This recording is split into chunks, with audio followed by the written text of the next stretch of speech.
Et bonjour à tous, bonjour à toutes, bienvenue dans ce nouveau numéro d'Avant Nice. On est très content de vous retrouver pour une deuxième victoire de la semaine, une deuxième victoire face à un club francilien.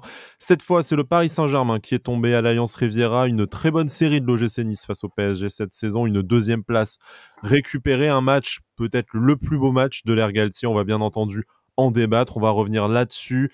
Ce match incroyable, les semaines à venir, la billetterie, les prochains maillots, tout ça. On a pas mal d'infos à vous partager aujourd'hui et beaucoup de joie, bien sûr, parce qu'on reste sur cette série, une finale, une deuxième place.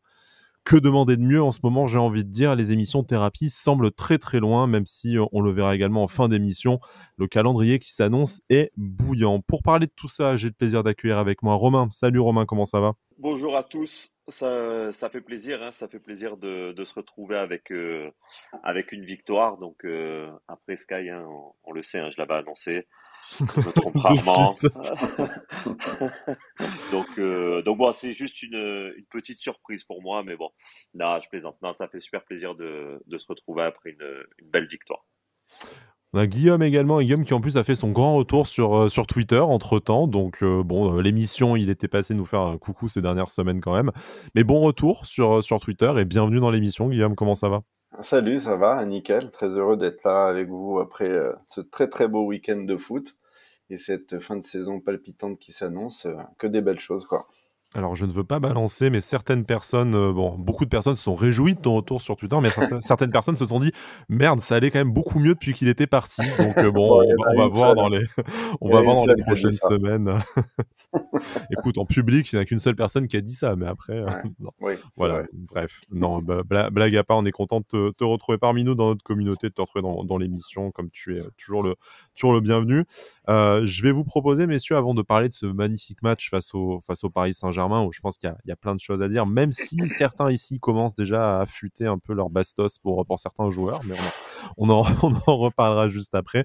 On va un peu parler des infos qu'on a actuellement à vous partager. Je vais commencer par toi, Guillaume, parce que pour ton retour sur Twitter, tu as fait fort en balançant pas mal d'infos sur les nouveaux, enfin, en tout cas les futurs maillots de la saison prochaine et au-delà. Est-ce que tu peux partager ça pour nos Oui, auditeurs qui, eux, ne seraient pas sur les réseaux sociaux ou qui auraient manqué ton tweet?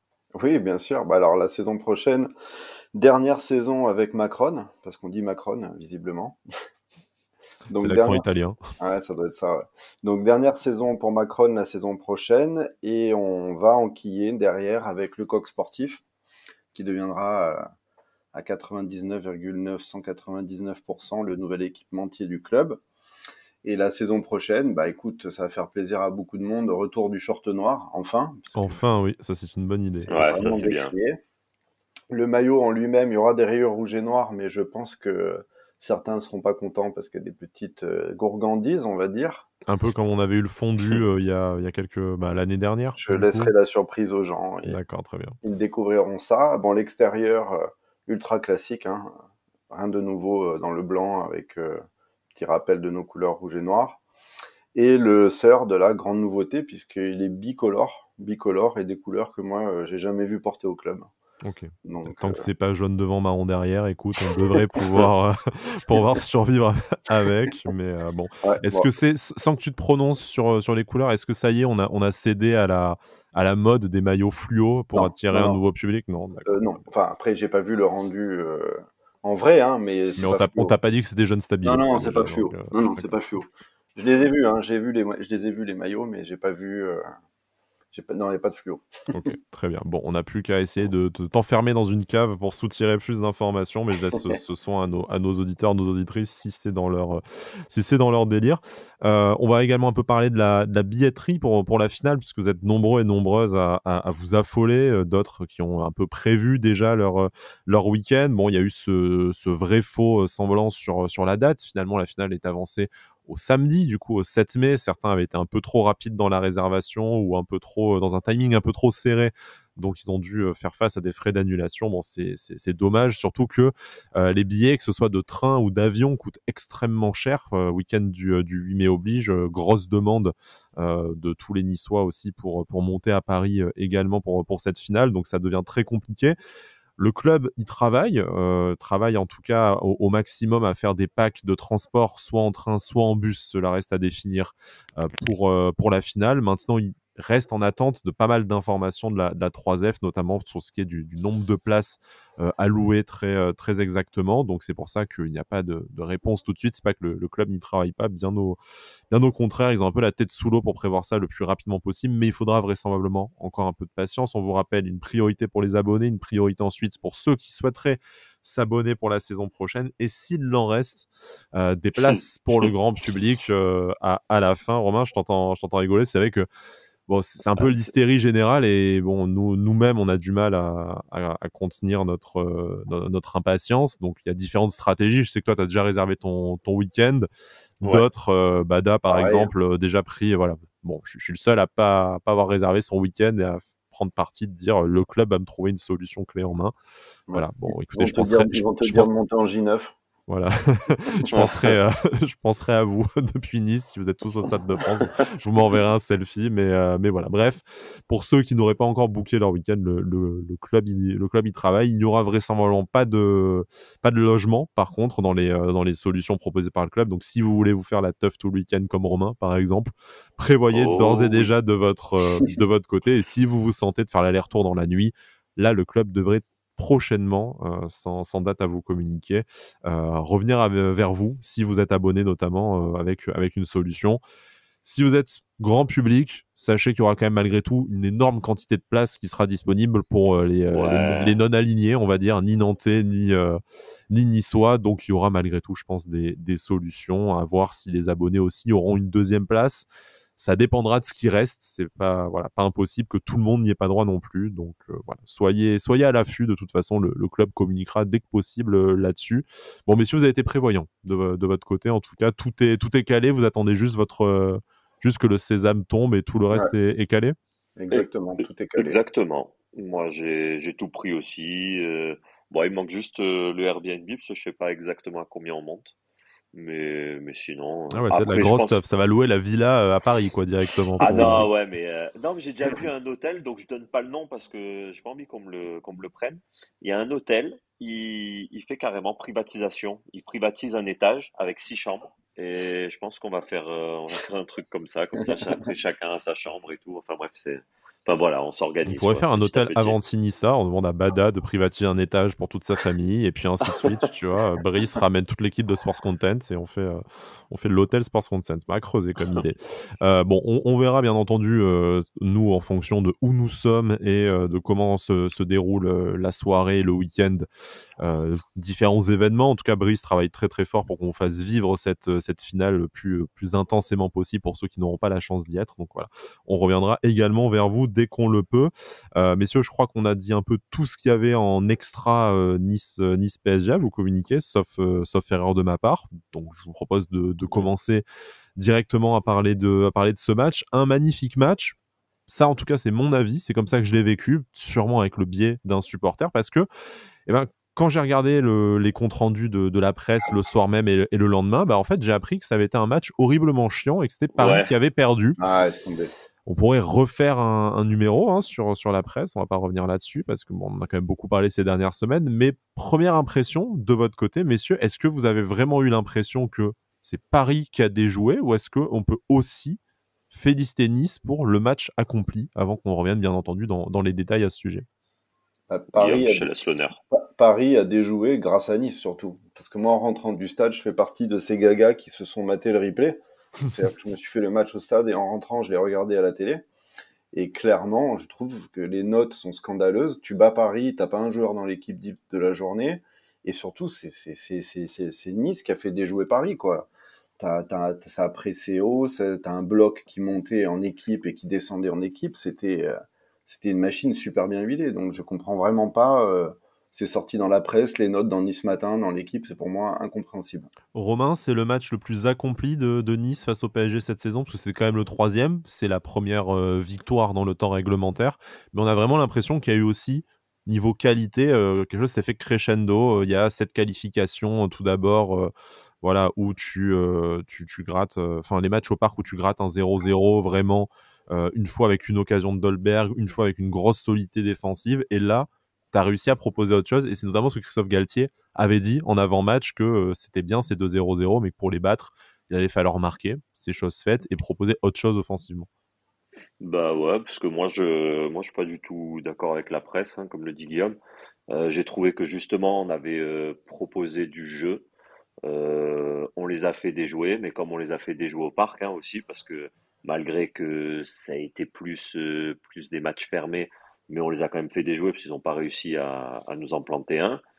Et après, bah ouais, on a joué en bloc, on a joué en équipe. Ils n'ont jamais trouvé des solutions. Moi, je les voyais derrière, ça se faisait des passes. Enfin, voilà quoi, ils trouvaient pas de solution. Donc, comme le dit Guy, c'est plus Nice qui les a fait déjouer et qui a pour moi très bien joué, hein, parce que bah voilà, après on s'attaque quand même à une machine de guerre, hein. Voilà, on a beau dire il y a pas Kylian Mbappé, mais bon, devant, tu avais quand même du Messi, Neymar, Di Maria, quoi. Et Verratti juste derrière. D'ailleurs, Donc, d'ailleurs, en parlant de Messi, il y a une stat, je sais pas si vous l'avez vu passer. En fait, il n'a pas réussi à réaliser un seul tir dans le match, un seul. Et c'est la première fois depuis 2009 sur un match où il a joué les 90 minutes. Après, c'était ah peut-être un bah, hommage à la fête des grands-mères, hein, sa prestation Ah aussi non, mais c'est dingue. ce week-end, parce que bon, le gars n'avait pas non plus l'air très concerné. Le nombre de fois, pour ceux Oui, qui étaient au stade, qui l'ont vu quand même les mains sur les hanches au lieu de se replacer, tout ça. Bon, tout septuple ballon d'or qu'il est, je trouve que voilà, je pense qu'il n'avait pas forcément la tête à ça. C'est vrai qu'il n'avait pas Kylian Mbappé, qui est quand même le meilleur joueur du Paris Saint-Germain ouais, clairement. cette saison, et on a l'habitude de dire qu'il y a un Paris Saint-Germain avec et sans Kylian Mbappé. Très clairement, on l'a vu hier. Il y a certainement aussi ce focus sur le match du Real décisif en Ligue des Champions pour le Paris Saint-Germain qui arrive cette semaine. Pour autant, on n'a jamais vraiment été mis en danger. Je trouve qu'il y a eu un peu d'activité du côté de Neymar qui a été plutôt bien muselé par Flavius Danilou, on en reparlera. C'était Mm, peut-être la principale ouais. surprise de ce match, je trouve. Et puis, pas mal d'occasions aussi côté niçois. La délivrance est venue très tard dans le match, mais on aurait pu aussi l'emporter, je pense, un peu plus tôt. Parlons du coup de la performance des Niçois davantage que de la contre-performance du PSG, même si forcément il y a un peu des deux pour expliquer le résultat de ce week-end. Mais grosse performance de l'OGC Nice. Première question que j'aimerais vous poser, est-ce que pour vous, c'est le meilleur match de l'OGC Nice sous l'ère Galtier? Alors, pour moi, je vais te dire clairement non. Parce que pour moi, le match référence, ça restera le 4-1 contre Marseille. Parce mm, qu'on a vu, enfin voilà, pareil. contre Marseille, on va pas On a vu refaire plus de le buts match. déjà. Ouais, le plus de buts et en plus dans l'intensité, moi j'ai trouvé ça fou contre Marseille. Mais par contre, après, c'est clairement ouais, dans le top 3. Le Après, meilleur comme on match l'avait de dit, championnat cette saison? oui, ouais, je pense. Je pense parce que, en fait, on a été, enfin, ouais, non, on a eu quand même une petite période à vide en deuxième mi-temps, mais où ils nous ont pas mis en danger. Hmm. Donc, je trouve qu'on a été bien tout le match. Et en plus, on a été percutant à la fin grâce aux entrants, comme les appelle Galtier, ce qu'il a raison. Donc, ouais, clairement, en termes d'intensité, de jeu et tout, oui, c'est notre meilleur match en championnat pour moi. Guillaume, pas le meilleur match de la saison. Est-ce que c'est le mieux géré, le plus maîtrisé, Oui, peut-être? c'est ça. C'est tactiquement, on a vu des nouveautés dans l'animation, on a vu des nouveautés dans le pressing qui était un pressing beaucoup plus haut que ce que l'on fait d'habitude. Donc je pense que voilà, dans sa réalisation, dans sa tactique, c'était vraiment le match le plus abouti. Je suis assez d'accord avec Romain, le match de Marseille pour moi est devant sur plein d'autres points. Mais là, tactiquement, c'est solide. Je trouve que Galtier a amené quelque chose de différent par rapport à tout ce qu'on a pu lui reprocher ces derniers temps en étant un peu rigide dans l'animation. Et c'était plutôt pas mal. Et puis surtout, voilà, moi, j'ai adoré l'intensité qui a été mise sur Neymar. Le mec, il volait, il se tapait dans Danilo comme si c'était un mur. Voilà, défensivement, ça a été un match très très propre. Et juste une aparté, moi, il y a deux joueurs qui m'impressionnent dans cette équipe et qui, pour moi, vont aller très très haut. C'est Todibo et surtout Thuram. Thuram, je suis ébahi.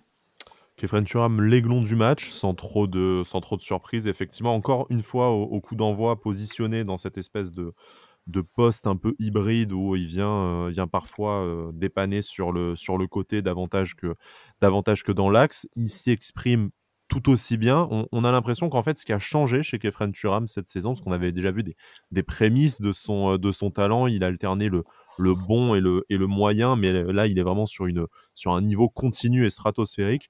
C'est que vraiment, on sent cette volonté de toujours se projeter vers l'avant. Ouais. Alors qu'avant, peut-être, il assurait avec des passes latérales, ou peut-être que c'était le jeu de l'équipe qui était un peu plus, voilà, un peu moins discipliné, un peu moins en ballon, je sais pas.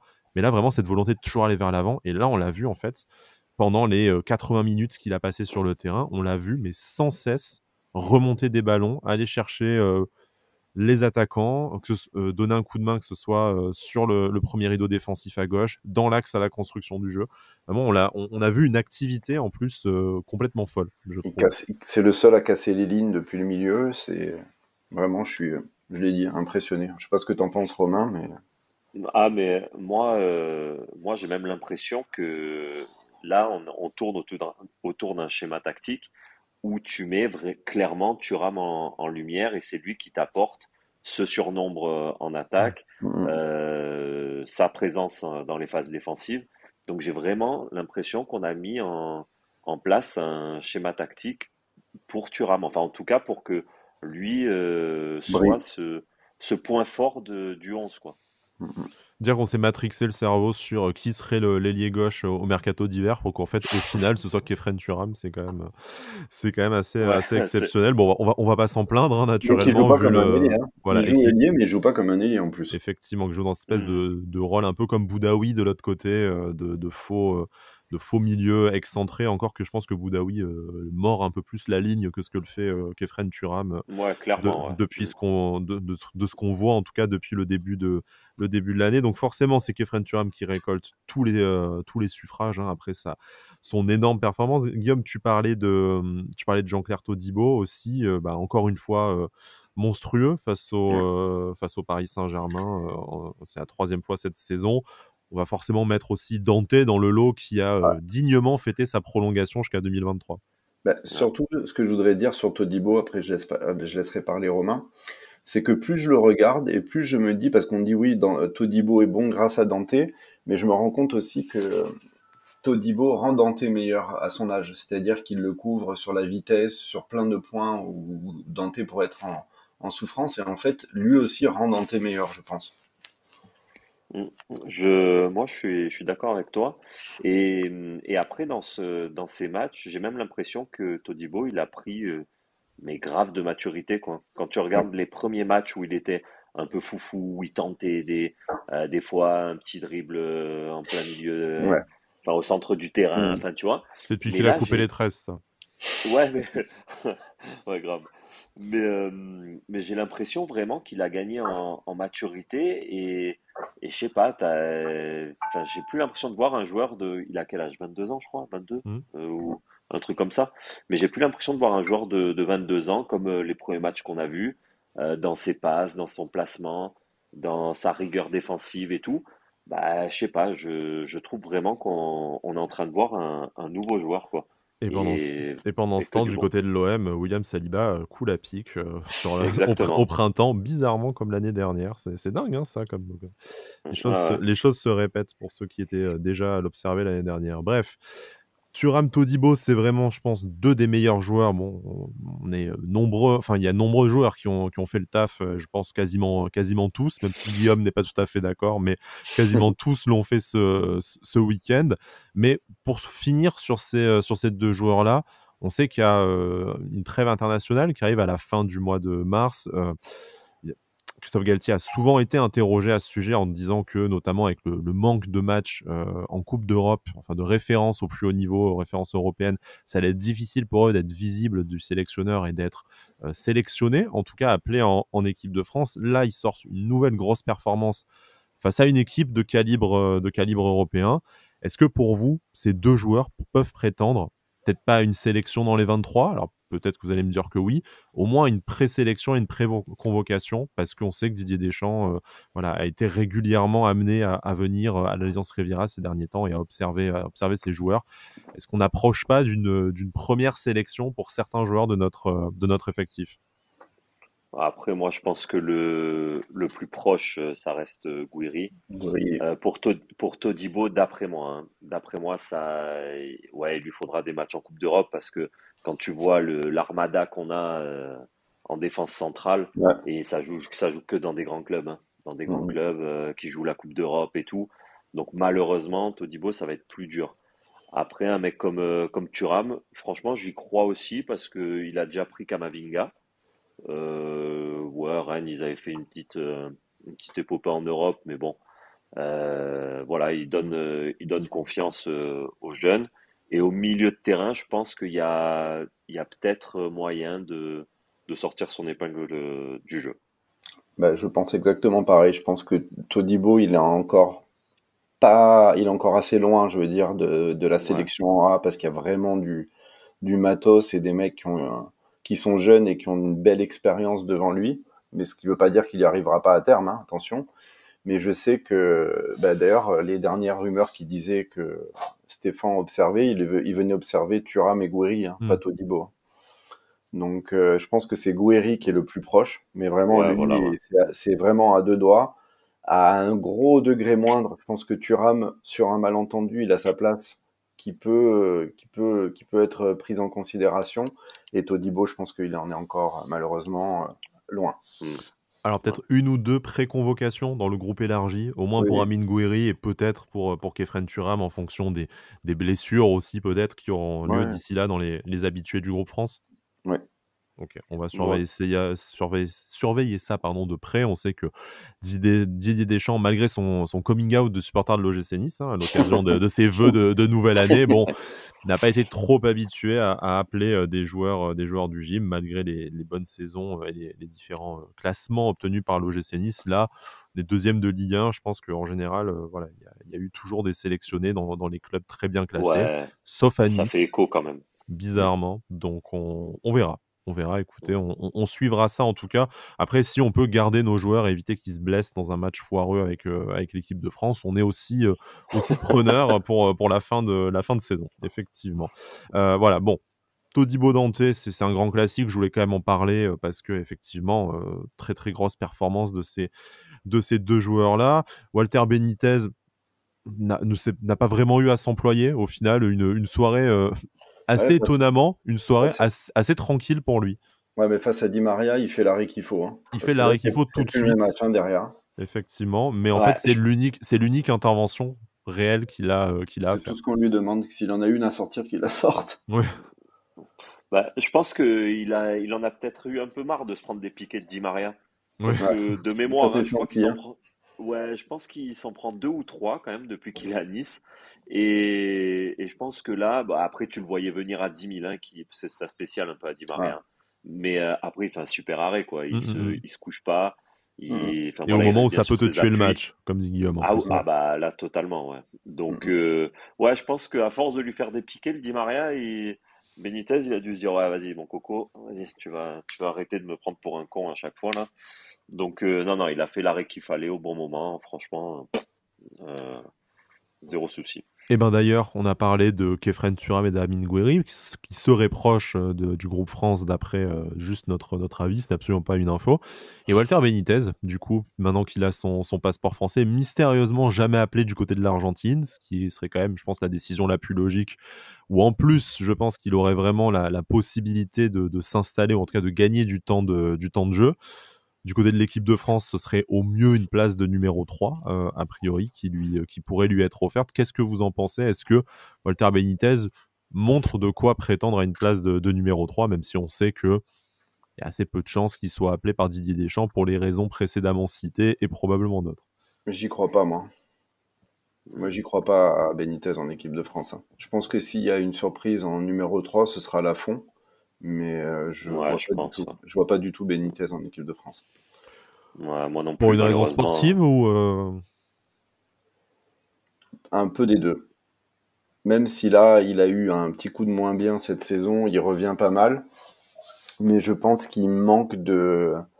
C'est un très bon gardien. Je veux pas le critiquer parce que je sais que à tout moment, je me prends une salve de l'autre monde par les défenseurs de Benitez. C'est un très bon Moi gardien. le premier, donc je serai en première ligne. Non, c'est un très très très bon gardien, mais il manque encore de certaines choses dans les sorties. Toujours pareil, hein, il a quelques lacunes. On sent qu'il travaille dessus, mais c'est pas encore ça pour moi. Pour le très Après, très haut niveau. Après, on sait que le poste de troisième gardien, en plus en équipe de France, c'est pas vraiment le troisième meilleur gardien, mais un peu le meilleur troisième gardien. Ouais, On c'est sait qu'il y a ça. l'aspect psychologique et vie de Ouais, groupe. Non pas que Benitez soit insupportable en groupe, mais bon, peut-être qu'il n'a pas le caractère recherché par le sélectionneur pour ce rôle un peu il particulier. a qu'à appeler Cardinal. Hein. C'est vrai, Hein. Johan Cardinal, dont malheureusement on a Aucune nouvelle. assez peu de nouvelles hein, cette saison. Mm. C'est très dur pour lui. On verra la suite, c'est notamment le prochain mercato d'été. Mais voilà, moi je m'attendais franchement à ce qu'il trouve quand même un banc au moins en Ligue 2 ou en National. Après, voir ce qu'il a considéré comme opportunité et quelles opportunités sont présentées à lui. Ce n'est pas le sujet, mais bon, voilà, on espère que pour lui, sa Ça ira. carrière redémarre. Pour parler de quelque chose d'un peu plus positif, un peu plus joyeux, en tout cas, la principale surprise, en tout cas, c'est la surprise que j'ai choisie pour cette émission, pour moi, c'est Flavius Daniluk qu'on a vu titularisé au poste de latéral droit. Je sais pas vous, messieurs, mais quand j'ai eu ça, je me suis dit, aïe, alors déjà, sacré message envoyé à Jordan Lotomba, quand même, hein, du coup, je préfère Mm. mettre Daniluk face au PSG que toi. Et en plus de ça, Daniluk s'en est extrêmement bien sorti face à un gros client, puisqu'il avait quand même Neymar en face de lui. Et Neymar qui a eu assez peu l'occasion de passer. Donc, déjà, votre avis globalement sur la prestation de notre rock autrichien. Et en plus, je voudrais lancer un mini débat de dire Daniluk est censé être défenseur central, c'est le poste auquel il a été formé, auquel il joue notamment en sélection, auquel il est capitaine des jeunes autrichiens. Chez nous, il avait fait quelques matchs sympas, même plutôt solides au poste de défenseur central l'année dernière, mais cette saison, c'est extrêmement compliqué pour lui, le peu qu'on l'a vu dans l'axe. Par contre, il n'a jamais vraiment déçu à droite, voire même fait plutôt des bons matchs. Donc, est-ce que pour lui, malgré son gabarit qui laisse assez peu penser qu'il a le physique pour être un latéral moderne, mais est-ce que pour vous, il a davantage une carte à jouer à droite où de toute façon personne ne s'impose pour des raisons sportives ou physiques, ou est-ce que c'est un intérim sympathique mais sur lequel il ne faut pas trop tirer? Non, moi, j'y crois Bah pas, hein, moi, à droite. euh, Ah, vas-y, ah, vas-y, moi, Romain. ouais, non, moi bah tu vois, parce que j'ai l'impression qu'à chaque fois, on se dit la même chose, c'est-à-dire que dès qu'on le voit défenseur droit, on se dit oh pauvre. Contre Marseille, on s'est dit ça, contre Paris, on se dit ça, et puis bon, j'oublie hein, les matchs où il a joué défenseur droit, mais à chaque fois, franchement, il a fait le taf. Il s'est quand même fait Euh, Payet et Neymar hein, ces dernières semaines. C'est pas ah n'importe ouais, quel ouais, client non plus. Ouais, mais non il fait le mais, taf défensivement, mais Oui. après, offensivement, il apporte absolument eh, rien. Ouais, moi, c'est pas tu vois, grand-chose quand même. Hein. moi là-dessus, tu vois, offensivement, il a pris. C'est sûr qu'il prendra pas le couloir comme, comme peut le faire un Attal ou quoi. Mm. Mais je trouve qu'il a pris quand même deux, trois fois le couloir où il a amené quelques décalages. Et après, clairement, le schéma tactique de Galtier, c'était plus Barre qui devait monter, Mhm. Oui, oui, Rosario clairement. qui se remettait à droite, et tu vois, qui reste un peu une ligne de trois quoi derrière. Mm. Mais j'ai trouvé quand même que les deux, trois fois où il a pris son couloir, il a toujours amené ce danger, ce surplus un peu offensif. Il n'a pas trop hésité à le faire, comme contre Marseille d'ailleurs. Hein. Contre Il est pas Marseille aussi, emmerdé il a avec le pris. ballon, hein, mine de rien. C'est pas un Non, joueur franchement, technique il est non plus, propre. Hein. n'exagérons pas, mais Ouais, mais il est propre. Il est super propre. Et puis défensivement, putain, il a éteint Neymar. Ouais. Même au bout d'un moment, en première mi-temps, Neymar, il essaye de le prendre sur un coup de rein. Bon, on sait que Neymar, il a pris 42 kilos. Mais, mais, euh, mais après, il est pas passé, quoi. Je veux dire, il est. Peut-être que des fois, sur les petits appuis, voilà, c'est pas un mec comme Attal. Mais quand même, il a une petite pointe de vitesse sympa et il se fait pas souvent prendre hein, dans le dos, hein, mine de rien. Donc, Comme le dit Romain, c'est aussi la possibilité de changer un peu le schéma tactique. Alors, pas sur le papier, mais en situation hmm, de conservation de balle. On sait que du coup, ça libère aussi quand même beaucoup Melvin Barr, qui, s'il n'a pas tout réussi, a encore une fois montré une activité vraiment énorme et ouais. a malgré tout réussi pas mal de choses. Heureusement qu'il était là aussi pour faire monter le bloc et récupérer certains ballons hauts. Donc, tu passes un peu dans ce modèle hybride où tu as trois derrière, tu as Bard qui peut monter. De cette façon, ça permet aussi à un joueur comme Kefren Turam ou comme Justin Kluivert, selon qui est sur le côté gauche à ce moment-là, de se réaxer là où ils peuvent apporter le surnombre et là où ils peuvent un peu jouer dans les petits espaces, eux qui ont davantage de facilité technique. Ça peut être aussi voilà, un nouveau système tactique, même si ça reste un 4-4-2 sur le papier, une nouvelle utilisation qui peut être faite par Christophe Galtier. Moi, ça, tu vois, bah, et là-dessus, tu vois, je te rejoins totalement. Et je trouve que à chaque fois qu'on a joué dans ce schéma tactique, enfin, à chaque fois, on l'a pas joué 20 fois, mais les deux fois, donc c'était contre Marseille, contre Paris, c'est quand même les deux matchs où on s'est le plus, enfin pour moi en tout cas, on s'est le plus régalé et puis mis l'équipe adverse en danger. Et puis c'était quand même des gros clients en face, quoi. C'était des grosses écuries de Ligue 1. Donc je pense que à terme quand même faudra réfléchir quand même un petit peu quoi parce que c'est une solution qui peut être de plus en plus crédible. Alors, la Après c'est solution que mon avis. titulaire, c'est bien sûr Youssef Attal, mais Ouais. Ouais, mais c'est vu que, sûr. voilà, Guillaume, vu que tu n'es pas forcément convaincu Non, non, alors défensivement, je vous rejoins sur toute la ligne, mais je je dis pense juste pas convaincu par le fait de s'appuyer de dessus de façon pérenne. Après, pérenne en latéral droit. Je pense qu'aujourd'hui, si tu te veux ambitieux et que tu as des ambitions, tu peux pas te dire que tu vas construire ton effectif en mettant alors, Danny Luch à droite. Alors oui, il fait des bons matchs, mais il en a fait aussi des dégueulasses, faut pas les oublier.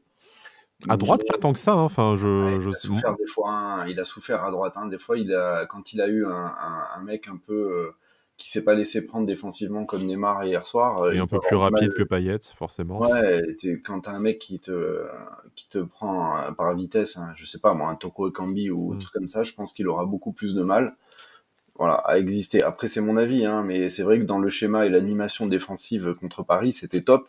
Il a bouffé Neymar, c'était impressionnant, hein, quand on était au stade, on le voyait sur le terrain, Mm. c'était, l'autre, on dirait qu'il Mm. rebondissait sur un mur à chaque fois et surtout, il le lâchait pas. Il avait une hargne, un pressing qui fait que c'était très bien. Mais après, de manière pérenne, non, j'y crois pas trop à droite. Alors, je pense pas qu'avec Romain, on soit chaud pour dire que ça doit être notre titulaire la saison prochaine non Si, plus, si, hein, vous l'avez dit, hein, c'est voilà. enregistré. Mais Non. par contre, la question laisse-moi te poser la question autrement, c'est aujourd'hui, tant que Youssef Attal ne revient pas, ce qui devrait plus tarder maintenant, et également pareil pour Jordan Amavi, tant que Youssef Attal ne revient pas, est-ce que Jordan Lotomba est vraiment supérieur et vraiment devant dans la hiérarchie, selon toi? Selon les matchs, tout dépend de l'équipe Selon que prend. l'adversaire, selon les matchs, bien entendu. Selon l'adversaire et selon l'animation que Galtier a envie de mettre sur le terrain, je pense que les deux peuvent se partager Mmh. clairement le poste. Mais de là à dire il faut mettre Dani Luc devant Lotomba à chaque match, je pense pas. Même si je suis pas un grand fan de Lotomba, mais vraiment, je pense que tout dépendra de l'adversaire. Tu peux pas t'enfermer avec une seule animation, un seul type de jeu, parce que Bien Danny sûr. Bull, tu vas arriver certains matchs, tu vas avoir besoin vraiment d'un ailier qui va déborder, qui va Mmh. t'apporter beaucoup plus offensivement, et je suis pas sûr qu'il en soit aujourd'hui capable et que ce soit dans ses cordes. Ce Romain? qui est, ce qui est fou, c'est que j'ai l'impression que quand on met Dani Luc en fait arrière droit, tu te dis putain, on va la jouer beaucoup plus défensive. Mais en fait, bah, c'est tout l'inverse. On est plus haut sur le terrain, on met plus d'intensité, le pressing il est plus présent. Donc Alors, moi j'ai c'est un autre avis sur ce match. Est-ce qu'on n'a pas joué plus haut sur le terrain parce que Rosario aussi a fait monter le bloc et a emmené un pressing qui était beaucoup plus haut que d'habitude et qui a mis un peu une forme de harcèlement comme pouvait faire Danny Luch? Non? Moi je le vois plus comme c'est ça, hein. c'est possible. Après, peut-être que ouais, ça a libéré Rosario le fait d'avoir cette assise un peu plus à trois défenseurs qui restent bien derrière. Rosario n'avait pas Peut-être besoin de faire que cette espèce de poste de faux libéraux, ouais, voire de voilà. défenseur central comme il a dû faire ces Ouais. dernières semaines. Moi j'ai trouvé très bon Ouais, contre Paris, hein. ouais, mais c'est pour ça, enfin, je trouve que putain, cette animation, mine de rien, elle t'amène quand même une intensité qui manque, tu vois, des fois à certains matchs. Donc après, à savoir si quand tu mets l'Otomba, tu peux retrouver cette intensité, mais j'ai l'impression qu'à chaque fois, tu retrouves pas ce style de jeu voilà, quand il y a pas un Danny Luc, quoi. Donc moi, pour moi, je préfère mille fois quand il y a Danny Luc à l'Otomba. Donc peut-être qu'après, Alors, Je Le... préfère quand il y a Attal en forme. oui, bien sûr, mais bon, Ouais, c'est ah c'est bah oui, malheureusement ça. pas assez souvent Ouais, à notre Ouais, goût, bien entendu. ouais. Guillaume, tu disais que voilà, Danny Luc, ça proposait aussi une assise défensive un peu avec ce système hybride à 3 derrière, plus sécurisante qui permet notamment à Rosario de jouer plus haut. Il y a un autre joueur et je t'ai entendu pouffer de rire, donc on va se disputer, que ça libère, également, c'est Melvin Barr qu'on a beaucoup vu. Alors on l'a beaucoup vu faire plein de choses différentes. Je veux bien vous concéder ça.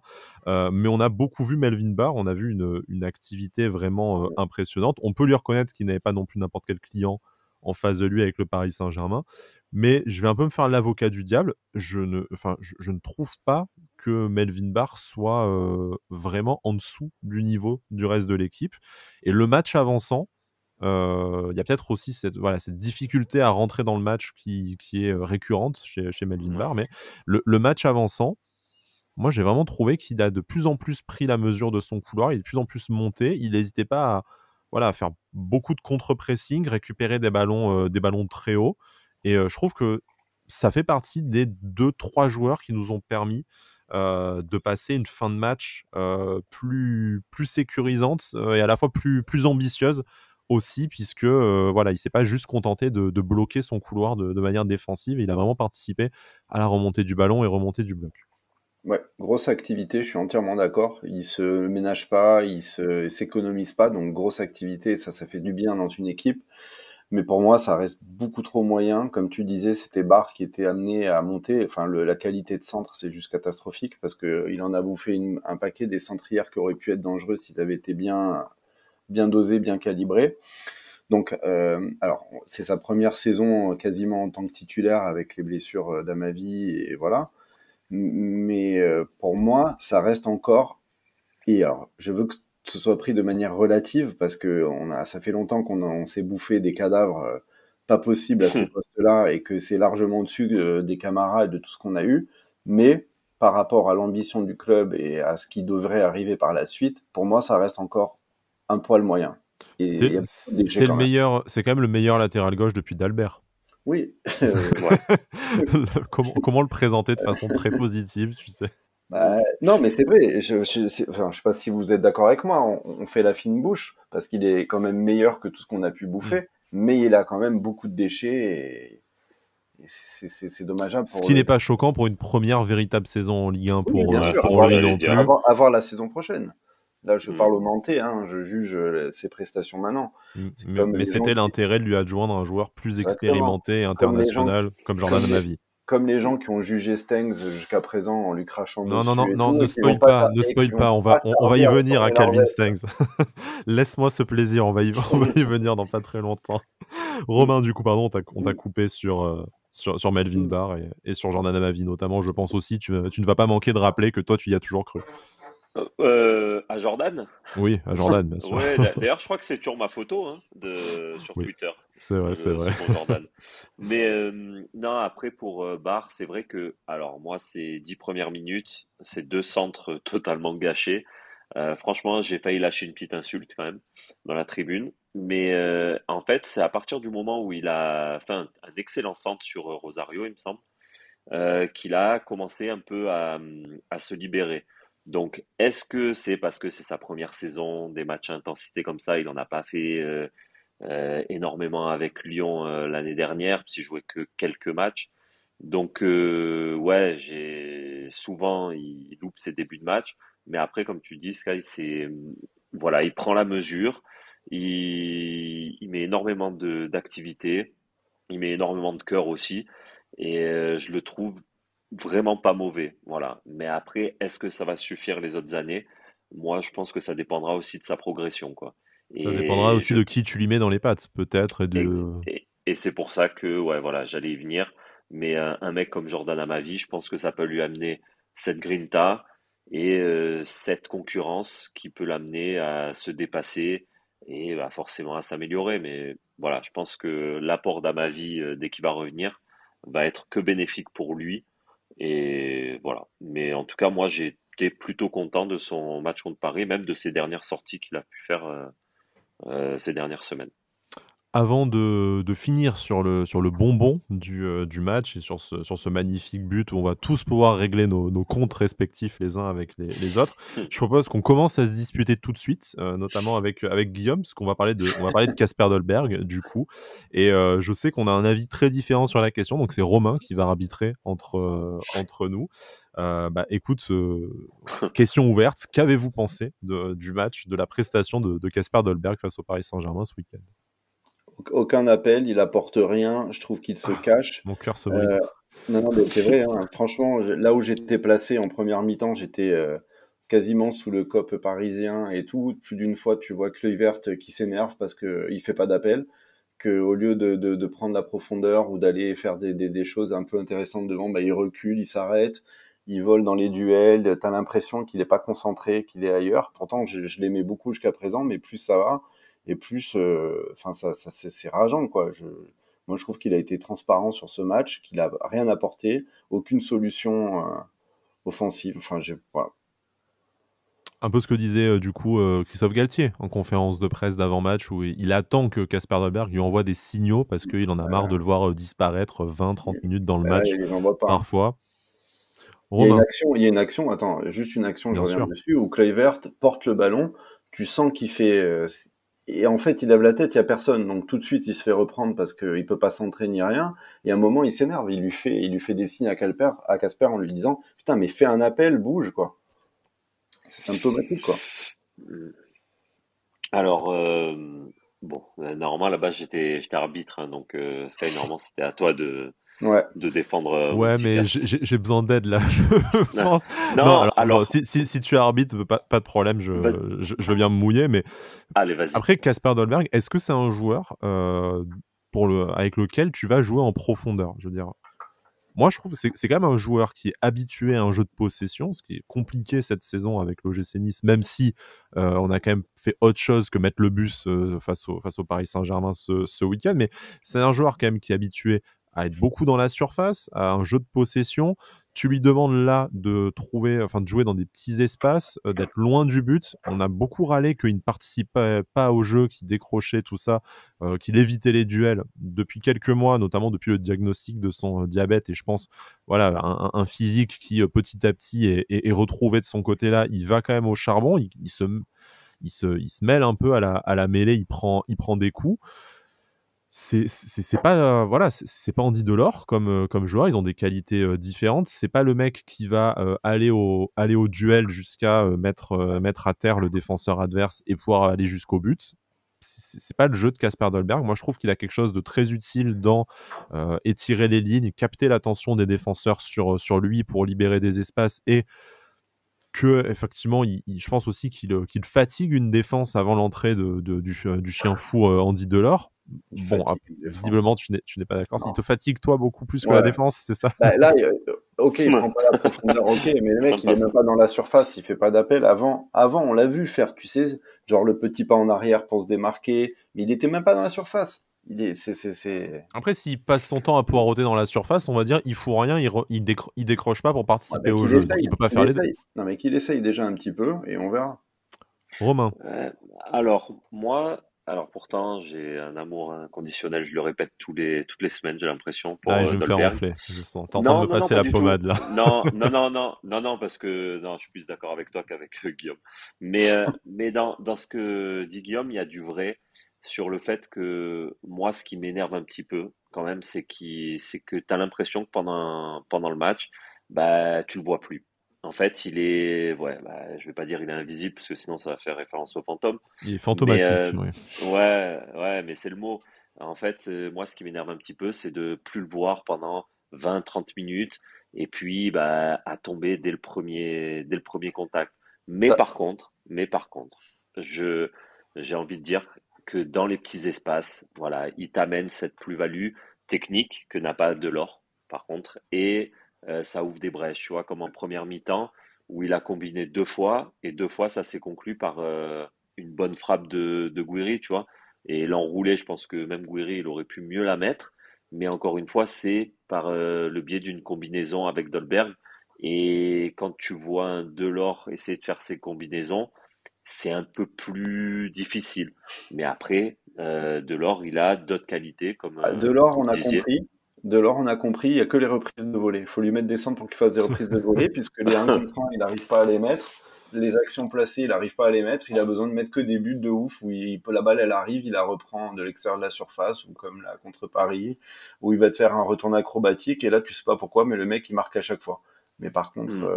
le reste, c'est plus Non, difficile. voilà. Après, techniquement, voilà, tu sens que c'est moins fluide Ah oui, non, c'est clair. qu'un Dolberg, mais Ça, encore une je suis fois, c'est d'accord. deux profils qui sont différents. L'autre, c'est un chien, quoi. Il se bat sur tous les ballons, il va au combat. Enfin, voilà, tu sais que tu peux aller Dolberg, c'est de la frustration, moi. En Parce Russie que Mmh. avec lui. Oui. Dolberg, c'est de la frustration. Ce mec a vraiment du talent, mais j'ai l'impression qu'il a un très gros problème de concentration, quoi. Oui. Il est, Ouais, limite, t'as c'est ça. l'impression qu'il est en train de regarder en l'air. Ah, tiens, il y a un oiseau qui passe et il a l'esprit qui Ou part de ailleurs, quoi. motivation, allumer son feu intérieur, hein, comme disait, Je sais, Dante, je crois, je sais vraiment pas si c'est, c'est de la motivation. Je pense que c'est vraiment, je pense motivé, je pense qu'il est, mais je pense qu'il a des gros problèmes de concentration, quoi. mmh, Ouais, après peut-être qu'il a plus besoin de toucher peut-être le ballon, qu'on joue peut-être plus avec, je sais pas. Mais moi je trouve quand même que ce joueur, voilà, c'est quand même classe, quoi. Voilà, c'est Ouais. dans ce qu'il fait, il peut avoir du déchet, mais par contre, voilà. Et puis moi j'adore son tempérament quand il est face au cage. Généralement, voilà, ça fait filer. Il Bah, pas toujours, hein. a, Il a des stats qui sont pas non plus pour un avant-centre exceptionnel, hein, malheureusement. ah, si on compare au ouais, nombre mais quand de tirs, de tentatives, je pense que le ratio de réussite, est plus impressionnant que celui de la plupart des autres attaquants. Mais bon, ouais, mais bon, c'est un autre débat. après, après voilà, je suis d'accord quand même J'ai avec envie de toi, me Guy, chauffer un peu, de surtout. dire que voilà, c'est chiant quand tu le vois plus, tu vois plus Casper pendant 20, 30 minutes Ouais. et qu'il erre comme ça sur le terrain. C'est vrai que ça peut être frustrant. Mais après, voilà, il t'amène ce truc où les défenseurs, ils sont derrière lui et puis il t'ouvre des brèches pour des mecs comme Gouiri, Kluivert. Bon, donc voilà, après, Ouais. Puis il va partir cet cette- été, hein. Écoute, s'il part une fois qu'il a marqué le but au Stade de France, qui nous fait remporter la coupe, il peut partir, l'esprit du devoir accompli. Je vous propose de terminer sur ce match, puisqu'on va quand même parler du but. Merci à Christophe Galtier pour son coaching, hein, du coup, quand même, parce que c'est, mine de rien, 2 entrants et c'est même 3 entrants, parce que c'est Boudaoui, hein, ouais. au Mm, début de l'action avec la récupération au milieu de terrain sur Neymar, il me semble, du coup. Donc c'est Boudaoui mm, qui passe pour Calvin Stengs, qui fait ce putain de centre pour Andy Delors. Je tiens quand même mhm. à le préciser parce que bon, Calvin Stengs connaît une saison extrêmement compliquée et il y a eu beaucoup de choses fausses dites sur Calvin Stengs. Hein. C'est le nouveau Misiane, tout ça, Ah, machin. quelle Bon, honte. très bien, voilà. Après que ce soit décevant, ça sera probablement le flop de la saison, sauf un incroyable résurrection dans les 2 derniers mois, bien entendu. Mais enfin, c'est encore sur ce genre d'occasion-là qu'on voit en fait quel énorme joueur c'est. Il nous avait fait un magnifique match face à Versailles. Bon, un adversaire, somme toute, très inférieur à l'OGC Nice, on peut comprendre. Mais là, il rentre 10 minutes, un petit quart d'heure avec les arrêts de jeu. Il fait une superbe entrée, parce qu'au-delà du centre, il y a quand même aussi de très belles occasions. Il se joue quand même assez facilement de la défense parisienne. Et puis cette merveille de centre, il te le met, mais pile poil à l'endroit où il faut pour Andy Delors, qui a quand même le mérite de réussir le geste, comme vous disiez tout à l'heure. En fait, ça l'intéresse pas quand c'est trop facile de marquer. Voilà, il faut que ce soit un truc un peu spectaculaire, un peu en extension, tout ça. Mais il faut pas, Mais ce putain de centre quand même. il faut pas aimer le foot pour dire que le toucher de balle de Stengs et c'est pas du velours, quoi. C'est Mm. quand il va prendre la dimension du championnat et qu'il va, comment dire, ingurgiter et prendre la mesure de tout, ça va être un monstre. C'est le football qu'on aime, c'est le toucher de balle qu'on aime, voilà. Le Ouais, centre, il est parce pas que facile, hein. ah non, mais attends, son centre, il est juste magnifique. Moi, quand je le vois partir en tribune et que je vois l'appel de Delors, je pense que je sais pas, je me suis vu l'image avant, tu vois, mais je me suis dit, ouais, ça, c'est dans les mondes les plus parfaits, quoi, que ça va arriver. Et puis finalement, son centre, il arrive comme tu l'imagines, en fait. Mhm. Et il arrive pile dans son pied, il contourne le défenseur. Parce qu'il est bien derrière les Hmm. défenseurs, hein, et Mais franchement, son t'as centre, remarqué je sais pas si vous avez fait attention, mais en fait, il lève la tête déjà plusieurs fois depuis qu'il a la Hmm. balle. Alors qu'il y a beaucoup de mecs qui auraient levé la tête au dernier moment avant de centrer, tandis que lui, il a pris l'info de l'or bien avant, en fait. Il a monté Mais, la balle tout en regardant ce qui se passait, quoi. Et il a attendu que mais c'est Delors ça. fasse la course Ouais, pour le servir vraiment ouais, en bout de course. Excellent sens exactement. du timing des deux joueurs, hein, d'ailleurs. Et tu vois bien d'ailleurs que quand il se projette pas à 100%, quoi.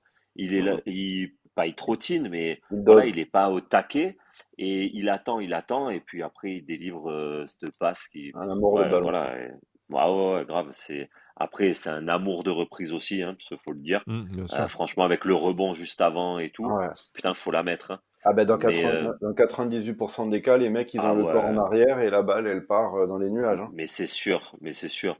Et là, il la met, mais le truc, il est mais imparable. Le Ah, gardien, même si et c'est à puis même l'avance où s'il il met, va le ballon, ouais, il mais l'a même pas. s'il met la main, il lui arrache la main en plus, hein. Ah ouais, ouais, non, mais c'est ça. Et non, non, franchement, là, les deux pour le coup. Et j'ai même envie de revenir sur, je sais pas si vous vous en souvenez, mais il y a Stengs juste après, je crois, qui fait, ou c'était juste, non, c'est juste après. Il fait pareil. Il y a Gouiri qui fait un appel et il lui met un ballon, mais enfin, il lui met pile dans le bon tempo. Et pourtant, tu Ouais. vois, elle est pas facile à mettre, mais tu sens que, voilà, son pied gauche, c'est quelque chose. Ça pue le foot, hein, que ce Ouais. soit au niveau Ouais, intelligence de jeu, niveau technique, manque peut-être un peu de discipline tactique et de muscles pour réussir en Ligue ouais, 1.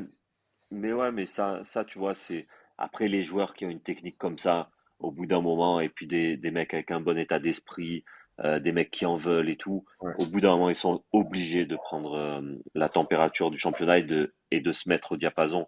Et bon, lui, ça a pris un peu plus de temps, mais on voit que Boidu, ou Boidou, là, C'est pas mieux il a du, forcément. il a du mal aussi. Donc voilà, c'est sa première expérience À à l'étranger. l'étranger. On voit que Donc, et Justin c'est un Kluivert jeune a mis le joueur. temps aussi à s'imposer à l'étranger, hein, c'est, après 2 passages Ouais, ratés voilà. à Leipzig, à la Roma, donc Donc, mais après, quand tu vois les qualités techniques du bonhomme, certes, tu peux te dire, bon, après, ouais, c'était que contre Versailles, mais là, contre Paris, voilà, il rentre, il t'amène cette plus-value, et je pense, hein, que on va être amené quand même à le voir un peu plus contre des équipes, notamment bloc bas. Voilà, c'est des trucs, des actions comme ça qui nous manquent, des centres, de la profondeur qui peut t'amener. Voilà, c'est clairement un joueur qui peut te faire la différence en fin de championnat contre les fameux blocs bas, quoi. avant Et de terminer ce qui me sur le gâche, match, ce qui me vas-y gâche quand même, Guillaume. juste une aparté sur Stengs, moi qui l'ai vu plusieurs fois hors football, c'est un super gars avec une super mentalité. Il est très fier du maillot qu'il porte et il a très très envie de réussir. Et On le c'est vraiment un remercie bon gars. encore pour le don de son maillot pour notre Ouais, événement de Noël d'ailleurs, même si, bon bien voilà, ce sûr. n'est pas à propos de sa performance, mais Ouais, comme tu dis, en plus c'est un bon gars pour ne rien, ouais. pour Mm. ne rien gâcher. Je voudrais juste avant qu'on passe sur le calendrier des semaines à venir, terminer un peu sur ce match et pas uniquement, ça va faire la transition. Est-ce que pour vous, du coup, Kevin Stengs, en fait, bon, très clairement, je pense que c'est un peu mort cette saison pour prétendre à une place de titulaire, hein, entre voilà, Boudaoui, Thuram et Kluivert qui vont se partager un peu l'essentiel du temps de jeu sur les deux postes d'ailier. Est-ce que pour vous, par contre, peut-être que petit à petit, avec la confiance qui va revenir, c'est, comme tu le disais, Romain, une astuce à sortir en fin de match face à certaines équipes, un peu en poste de super sub pour que il puisse déjà physiquement peut-être concentrer ses efforts sur une plus petite durée et faire sauter parfois le verrou avec sa technique supérieure à la moyenne. Ouais, moi, je pense même que contre des équipes comme on va jouer contre 3 et tout, je pense même il peut même débuter parce que ça t'amène vraiment voilà, t'es à domicile et des options offensives, enfin offensivement un plus quoi. Et donc certes, ce sera pas d'après moi, comme tu dis, un titulaire là dans les prochaines semaines. Mais je pense que là, Galtier, il doit se dire dans sa tête, putain, ça m'amène encore une solution en plus. Parce qu'on a vu quand même que au bout d'un moment, il lui faisait plus trop confiance, il le faisait même plus rentrer, il a même fait rentrer Claude Maurice à sa place. Et de voir que bah voilà, il récupère quand même un certain niveau, je pense que de toute manière, il va être obligé de le mettre pour que il puisse enchaîner des prestations convaincantes pour qu'il gagne en confiance. Guillaume, un avis sur le rôle que Calvin peut jouer pour la fin de saison? Je pense que sa montée en puissance lors des 2 derniers matchs arrive au meilleur moment, Mm. surtout avec le Mm. calendrier qui arrive et la fin de saison qu'on espère la plus réussie possible. Mais clairement, alors on a vraiment du choix au milieu et Thuram réussit bien à gauche, mais plus on aura de munitions, de styles et d'armes Mhm. différentes, plus on aura de chances de sécuriser cette fin de saison. Bien sûr. Et C'est là, c'est vraiment la profondeur de notre banc qui peut ouais, nous faire franchir un cap et on exactement. l'a vu d'ailleurs avec, les 2 sortants, enfin les 3 sortants qui nous rapportent 2 points de plus, Ah bah oui, au milieu, au sur, milieu, au milieu, quand tu remplaces un mec aujourd'hui, bah tu perds pas en qualité, tu mmh, peux même gagner en Exactement. qualité. Et mmh ça, mh. Mm, c'est inespéré, quoi. mm. Parlons-en de ce calendrier, du coup, fermons la page de cette rencontre face au Paris Saint-Germain. Le prochain match, c'est à Montpellier, 2 matchs à l'extérieur qui vont s'enchaîner, Montpellier puis Marseille naturellement, ce match du 20 mars qu'on attend depuis, très longtemps, bah, depuis le 22 août plus ou moins. Montpellier qui est, 11e avec, 37 points, un club qui, bah, jouait les places européennes jusqu'à peu, mais qui, connaît une année 2022 extrêmement compliquée parce que si je dis pas de bêtises, c'est une seule victoire, non, c'est 2 victoires pardon en championnat, cette saison, une face à Monaco, une face à Lorient. Voilà, des défaites, ça reste sur des défaites face à Nantes et face à Rennes. Bon, pas des petits clients, je vous l'accorde, effectivement, mais voilà, ça a perdu également, à Saint-Étienne, à la maison face à Troyes. Bref, un club qui n'est vraiment pas dans une bonne dynamique. C'est peut-être le bon moment de les jouer. Ça ne sera pas facile. On sait qu'en plus, ils attendent probablement Andy Delors depuis, depuis son transfert à la fin du mois d'août également. Est-ce qu'on doit avoir l'ambition d'aller chercher ces 3 points, messieurs, ou est-ce que voilà, on a un peu une marge de manœuvre vu comme certains concurrents directs avancent, en tout cas plus difficilement? T'es obligé d'aller chercher Guillaume, les si tu 3 points veux. là. Ouais, ouais, t'es obligé d'aller chercher les 3 points là, avec le calendrier que t'as derrière et les poursuivants comme Rennes qui sont lancés, t'es obligé d'aller chercher les points. T'es obligé. Là, ça revient à ce qu'on dit. Mais tu peux pas laisser passer les points là. C'est fini. Ouais, un peu, beaucoup de jokers grillés. Romain, est-ce que Ouais. pour toi là, et on va parler de Montpellier, mais par extension je pense ces 4 matchs, vraiment cette fenêtre des 4 prochains matchs qui vont être importants, même si après, toutes les rencontres vaudront 3 points naturellement. Mais tu vas à Montpellier qui est peut-être, voilà, moins dans la concurrence pour l'Europe que ce qu'on s'y attendait il y a quelques semaines. Mais après tu enchaînes Marseille, Rennes et Lens qui n'est pas encore tout à fait décroché et qui aura le temps de raccrocher le wagon, d'ici à ce qu'on les affronte. Voilà, sur ces 12 points potentiels, Romain, toi qui es si fort en pronostic, est-ce que tu peux nous dire un peu comment tu vois, venir ça? D'abord Montpellier, forcément, samedi prochain à 17h, mais ensuite un peu ton avis sur cette série de 4 matchs qui va, je pense, sans trop m'avancer, conditionner la fin de saison de l'OGC Nice. Alors moi, pour moi, donc déjà Montpellier, on a la chance de les choper, bah voilà, quand ils sont vraiment pas bien. Donc moi, je vois sincèrement hein, une victoire contre Montpellier. Et en fait, quand tu regardes notre calendrier, encore une fois, je trouve que on a les planètes qui s'alignent, quoi. Tu joues Montpellier, bon, qui est dans le mal, bon, certes depuis 2022, mais bon, ils sont quand même dans le mal bien comme il faut là en ce moment. Ils sont en train de faire une chute libre au classement. Marseille, ils vont tomber dans un move très négatif, déjà avec la bronca qu'ils sont mangés hier soir.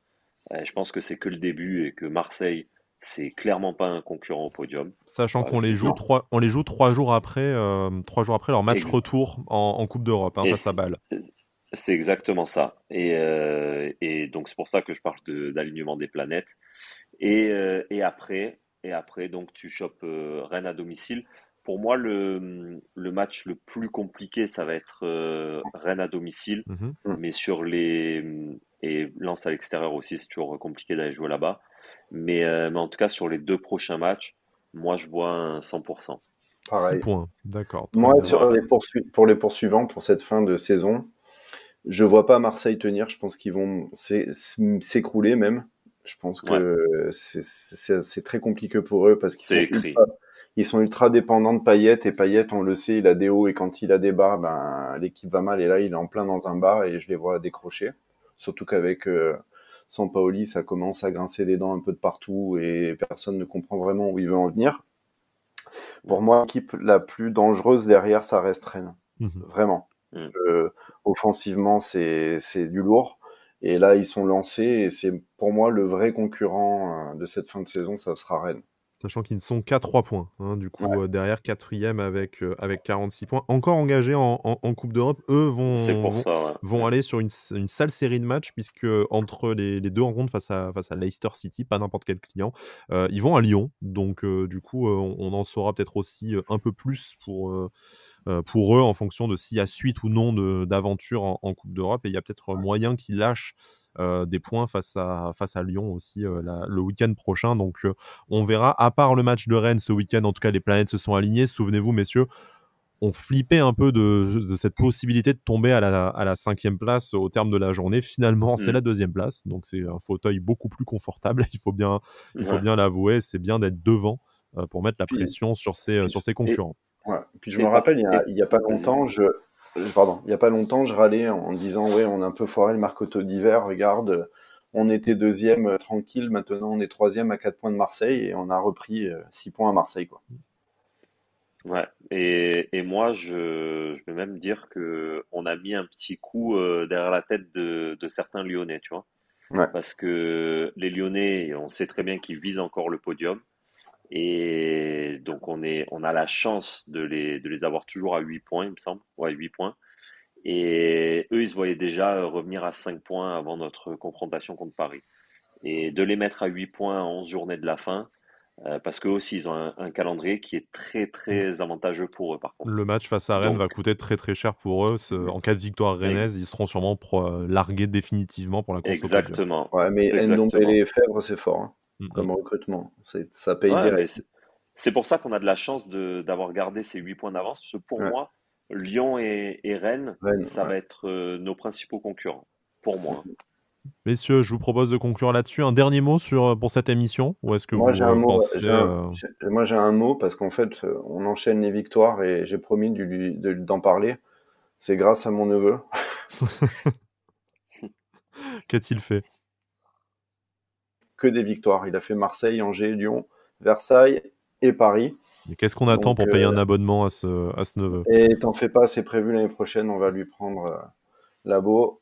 Il s'appelle Tom et on l'a surnommé Tom Totem pour te dire. D'accord. Bon, bah merci, Hein, merci beaucoup, Tom. qui monte à Paris. Je pense, voilà, monte à Paris déjà, Tom. On est prêt à se cotiser pour le, pour le voyage. Et puis, voilà, si jamais il y a besoin de faire une cagnotte pour qu'il soit présent sur les 5 derniers matchs à la Voilà. maison, en tout cas, il faut pas hésiter puisque ces points vont valoir cher. On a grillé beaucoup de jokers, mais si on survit à ces 4 prochaines rencontres, eh ben, tout sera possible parce qu'après, le chemin va vraiment Ah, s'éclairer.